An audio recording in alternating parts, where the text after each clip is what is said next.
Hey, it's Brenda with Horse Sense Healing and another episode of Living Our Grit with Grace. And today I want to talk with you about it's a codependent behavior that I've struggled with for a great deal of my life.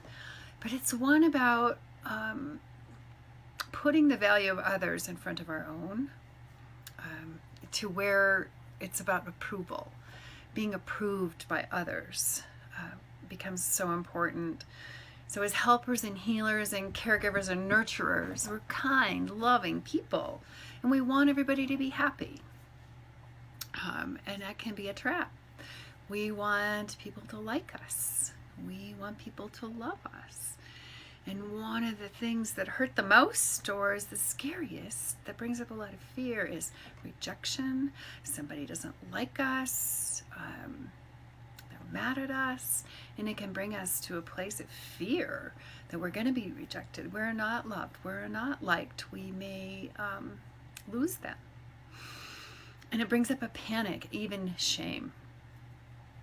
So, yeah, like I said, I've struggled with that. And one of the hallmarks of codependency is valuing the approval of others more than valuing ourselves.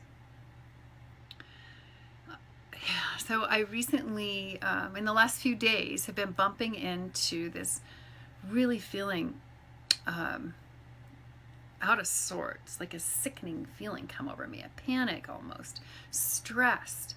It was just in that feeling, it's like the feeling of shame. And I couldn't figure out what in the world was going on with me. And then I realized it was every time I was going Christmas shopping, I started to pick up a few gifts. And then I realized I was overly planning gifts for someone because I'm feeling a little out of sorts with them. And I realized that I'm like, oh my gosh, I am going above and beyond what I normally would do to make things even nicer than I normally would do. And then I realized it's because I want them to love me. And that was, ouch, ouch, ouch, ouch. And it's a place I know better than to be, but it snuck up on me, caught me completely off guard. So one of the things that, a most profound question that was asked to me many, many years ago by a woman I had just recently met. She was a friend of a friend, but I really respected her.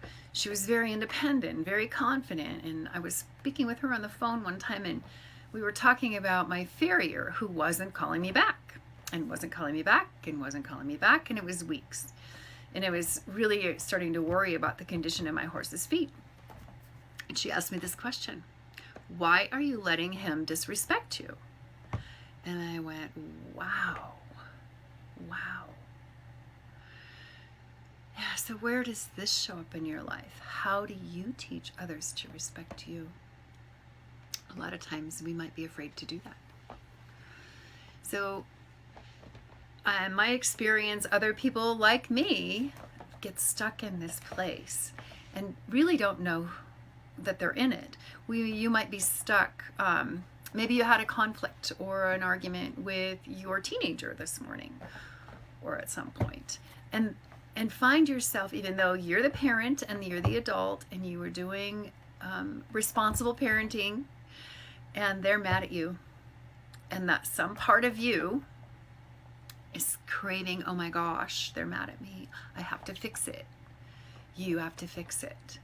So you buy the kid flowers, or you buy them a present, or you write them a sweet note, and suddenly we take away the respect that we're trying to encourage or enculturate. That's not the right word. Cultivate. Or maybe you had a disagreement with your partner, and it was valid.